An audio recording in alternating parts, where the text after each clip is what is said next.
अस्सलाम वालेकुम, मैं हूँ रूबी अली मुझी सूटी की तबीयत बताला लगी और आप सबसे रिक्वेस्ट थी खास तौर पे उन लोगों के लिए जो लोग कमेंट्स में गालियाँ लिखते हैं। उन सबसे मैं ये कहना चाहती थी है कुछ न्यू गालियाँ लाए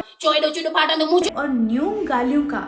आसान तरीका ये है चुडू खणी मां को मदी थी बता कि और ज्यादा चले। मुझे वर्षा खुल्लियो पे वा चाहिए सब रोड ते जो फाड़े था